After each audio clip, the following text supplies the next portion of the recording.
So our Muslim family decided to go on this crazy adventure together. We've all been so busy and it's been really hard to spend quality time, and the stress and the turmoil of the world has felt so heavy. We needed to disconnect from it long enough to just reconnect with ourselves and one another, exploring some amazing travel destinations and scope out some potential places in the world we might want to relocate and live. And we've learned so much and have been so completely shocked by some of the things that we found that we want to take you behind the scenes so that you could see maybe what's possible for you and your family. Can't wait to show you what we found.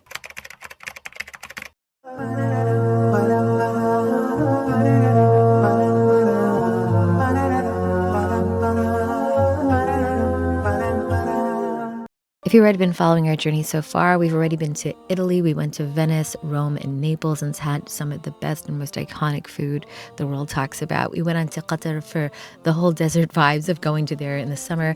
And alhamdulillah, we are now in the main country we're coming to visit, Malaysia. We just arrived in Malaysia. They have a new policy in immigration where you have to fill some form out before you get in, which is totally new. So just FYI, make sure you fill it out. It's called MDAC. But they were so kind and so sweet. And even though mine didn't work, they were just so helpful. That's why I love Malaysia.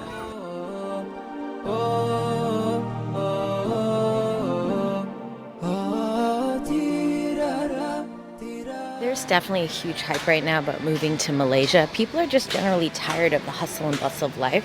They want to slow down and kind of like live a better quality. They also want a better Islamic environment for their family and an environment that will help them thrive.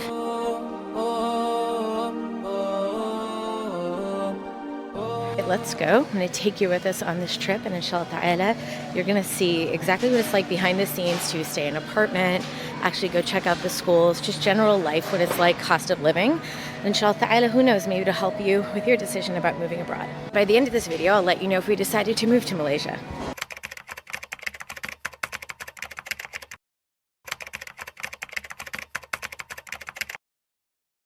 What I love about Malaysia is it's almost like a concrete rainforest. My husband and I are a little bit different because when I reach a city, I want to dive straight into it, straight into the food. He thinks we should always take a nap. So I've learned over the years to just kind of let it go. And we did like about an hour or two nap. I also went to the gym. Alhamdulillah, we always pick hotels with gyms if we are at hotels so we can make sure we stay fit while we travel. And then we wanted to dive straight into visiting the schools. That's why we're here. It's Friday, so it's the day we're going to be able to do it. And then inshallah ta'ala, check out some street food.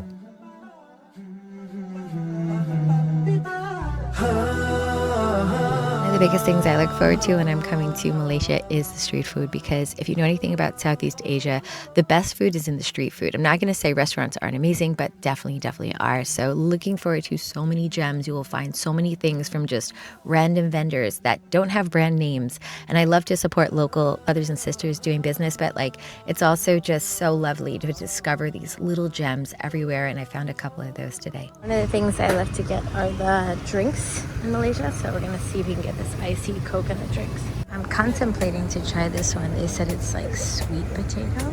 I don't know. Like a sweet potato sweet, but it's very famous. And I took a picture of the thing. I don't know how to say it. A donut. It's actually really yummy. Interesting. Okay, we're gonna try this one. It's with coconut cream. Everything in like Malaysia is in a bag. Even sometimes they give us coffee in a bag in the morning. I know it seems really odd to some people, but they give you a straw and there's ice in here, and then there's actually young coconut in here at the bottom.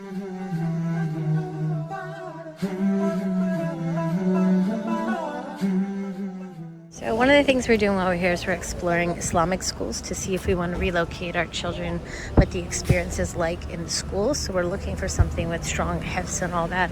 And I'm pretty sure this is a British curriculum. This is called Havel International. I'm not going to do reviews on specific schools, but I'll let you know. I definitely am going to go talk to administration and see how much it costs and all that good stuff. Most of the international schools are closed, and we thought we might be able to still just walk in, but a lot of the admin, you need to make specific appointments, and we don't have the time for that. So we're driving down to a HEF school. Let's see how that goes. All right, this is the HEF school. We finally got here. Let's see. The interesting part about each experience is like, how do you get in? We don't want to open the gate. Then you press this. It doesn't really work. It's very interesting. All right, we're at the next location, hoping we have better luck. It's in here, supposedly. But yeah, you see these touch and goes? My husband's getting a little irritated because you have to like touch to come in and park, and touch, so you have to pay to go in and pay to go out. It's a little bit irritating. And payment can be anywhere between 2 ringgit to 10 ringgit, which is like, you know, 50 cents to $2-3. What's actually cool with this one is it's Islamic Montessori. They speak English. Another one that is, apparently she doesn't know if they moved or not, so she said this is a chain, like so we'll see. This one is called Brainy Bunch. So apparently this is a chain. I'm not promoting it, but if you wanted to look into it, this is it, and this is their information. You can maybe even send them an email, and supposedly have locations everywhere. The rating on them is about 4.3 out of 5. Most places are about that. To be honest, I haven't found that many different, and yeah, if you're interested. So here's the fee schedule. There's an initial $300 for enrollment if you do 3 to 6 years old, and then per month, if you do an entirely full day, it's about 145 US a month. And in the US, for that we pay $500-600, usually in New York. For half a day, it's half of that, so it's like 70 something dollars. So I mean, it's really reasonable. I think ringgit, the exchange is about 4.66, so it's 4 to 5 ringgit per USD. And it's Montessori, so it includes, I'll show you like what the flyer has inside so you can check it out. And they have all the lingo about spiritual growth, wellness, intellectual, and they even have, you can pay extra for like if you want to add science camp on, Mandarin and all that stuff like that. It's really up to you. And uniform is less than $20. And they have this little pamphlet, and I will say that they're mentioning that children have to cover their aura, the pants have to be long enough, the food has to be halal, the food has to be healthy. So if that's something you care about, and it's obviously Montessori, which is more hands-on, then they definitely have these types of things.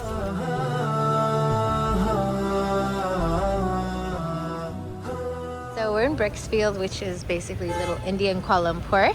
There's also a little China area as well, but we're not going to go there this time around. I did that last time. We so you have to be really careful. It's really busy. Some sisters almost just got hit by mopeds and motorbikes. We were going to park here, but that's not our car.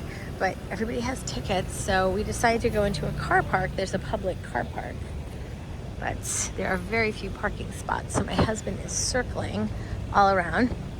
And inshallah ta'ala, we're going to go to one of the most famous restaurants. Again, parking the car here is by touch and go. Everything is that same touch and go card. You have to get one at a Shell station. They don't have them in every gas station. We had tried to get one on Petronas, which is another famous gas station, but they didn't have it. So you got it Shell, and then you top up and you just add money to it every time. But yeah, pretty much if you have a car, you got to use that. So today we're one of the most famous Indian chains, which is Saravana Bhavan, which is vegetarian. So that's how we're dealing with the halal bit. It's totally vegetarian. I love that there's like a book. Oh my gosh. It has so many dosa. They have baby corn, chili cheese dosa. This is intense. I think I've seen so many types of dosa. There's more. Oh my goodness. We're gonna get the butter vegetable, and we're gonna get a thali. So it's gonna look like this.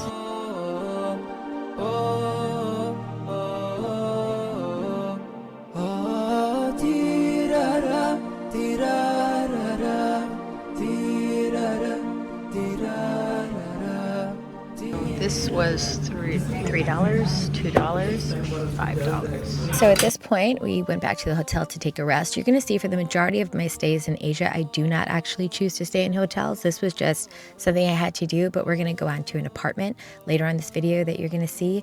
And yeah, we just took a good rest because we had an amazing trip the next day.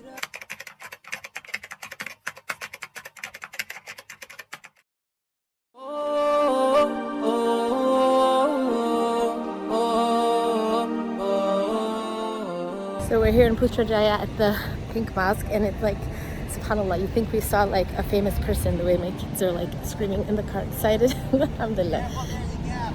Allah subhanahu wa ta'ala make it easy. I have all of you in my dua. But yeah, it's just so beautiful. So beautiful.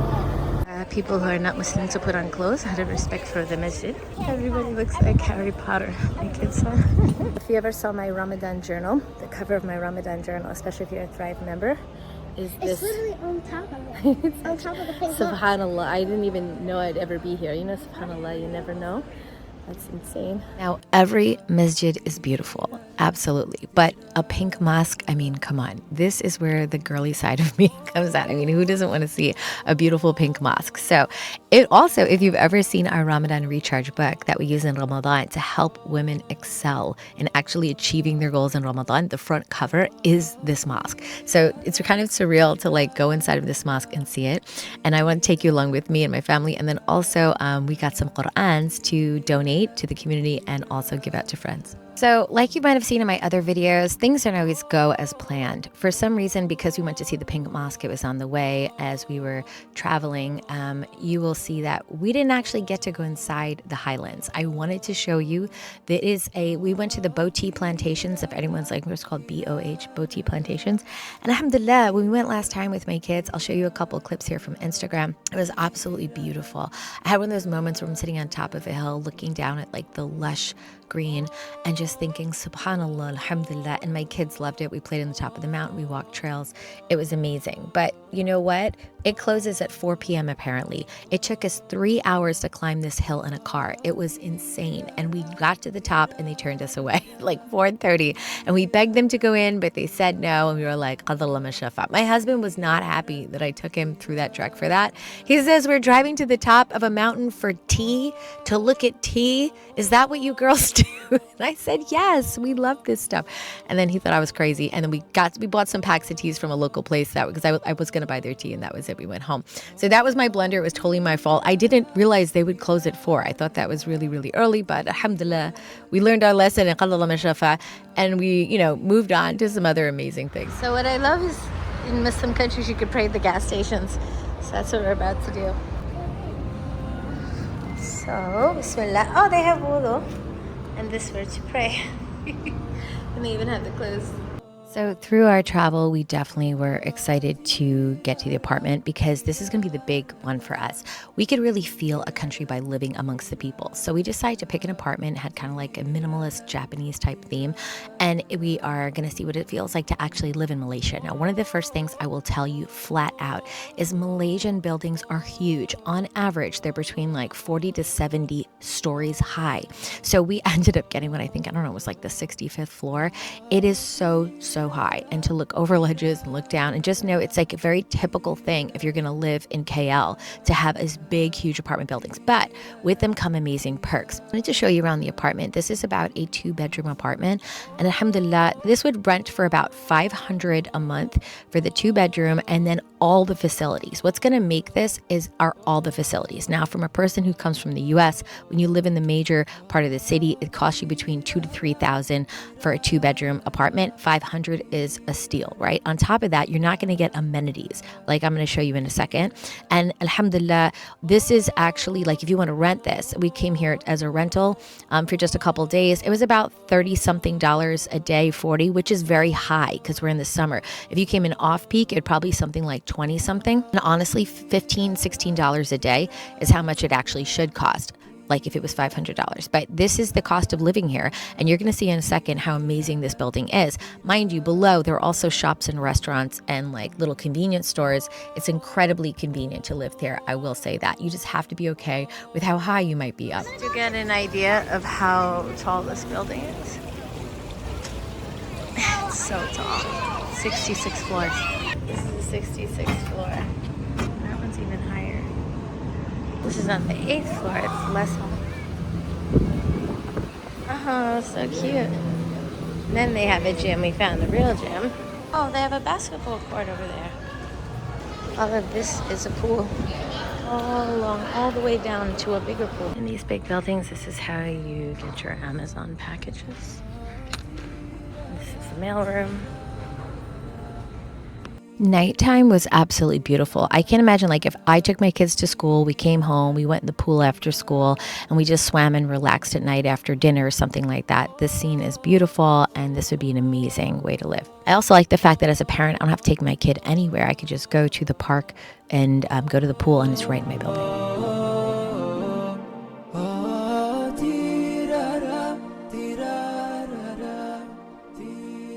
I'm going to explain this as fast as I can, but I want you to know this is not the end of our trip to Malaysia. We are going in the next video to Penang, Georgetown, which is the food capital of Malaysia. Some say the world. Some of the most beautiful foods and so cheap. 8 Michelin star meals for $1.50. Yes, this is crazy. I'll show you in the next video. But what I want you to think about here for pros and cons, I want to share cons first so I can end on a good note. The cons for me, it's really hard to say it like this, but there was a lot more Chinese living in KL than I thought. And let me explain to you why that was a little bit of a problem for us. It's not because they were Chinese. It was because they eat so much pork. So a lot of the foods and snacks and things we wanted, and especially like Chinese predominant, it was just pork laden. So me as a Westerner thinking I'm coming to a Muslim country, I'm going to have a halal experience. My kids can eat everything. That's what they're looking forward to. It still is a good mix of this non-Muslim food. And so you just have to know what neighborhood. The solution is you have to know what neighborhood you're in. Is it more Chinese dominant or not? There's definitely just Malay neighborhoods, just Indian, but you just have to keep that in mind. The only other con I will say is that when I went to rent the Airbnbs, a lot of these buildings were owned by Chinese. They're like real estate moguls over here, mashallah. And so the problem is though, you're dealing again with like non-Muslim attitudes. So sometimes they're nice and sometimes they're not nice. And so that is just the reality of life. And so again, I just thought it'd be more of like a more Malay halal. So I guess it just has to depend which building you pick. And so just keep that in mind. And there's no way to tell, by the way, until you go to get to the breakdown of buying. Anyway, but at the end of the day, the positives are way more. First of all, the Malay people are just absolutely amazing. My husband and I travel the world, some of the best people on earth, like just the smiles, the adab, the akhlaq, their character, their manners, just beautiful. And even if you see someone yelling at someone else, not usually a Malay to a Malay, but maybe like an expat to a Malay. They're just absolutely just beautiful example of Muslim character. And the other thing is the food is amazing. There is no shortage of amazing food here. I haven't shown you a lot. You'll see in the next video. And lastly, the cost of living is reasonable here. It's not going to be as cheap as something like Indonesia, which is I think like 35 to 1. No, I think that's Thailand is like 35 to 1. Like other parts of Southeast Asia that are way cheaper. This is going to be more of like a 4 to 1 exchange in Malaysia or something. It's just like, you know, for every dollar, it's $4 or something like this. I'll put a breakdown here. But what I want you to know is like the overall general experience here, it's much easier to live. Now for the schools, I didn't get too far as you see, and the jobs I'm still researching, but we're probably going to do more of like a digital nomad situation for ourselves, and my husband owns a business back home. But for you, I just want you to know like the cost of living is reasonable. The people are amazing. The food is amazing. And it's just a matter of like the technicalities. Do you like a building that's 65 floors up? Are you okay with living like that? And the safety here is much better than Qatar, I will say, for the buildings. And by the way, in the previous video, if I said anything about Qatar for safety, Qatar is a very safe country. It's just I was commenting on the buildings and the safety for that. It was just not in the Gulf. It's just not known for that. So that is the truth, and it is what it is. But looking forward to seeing you in the next video where we're going to dive into amazing food in Penang. I will see you in that one.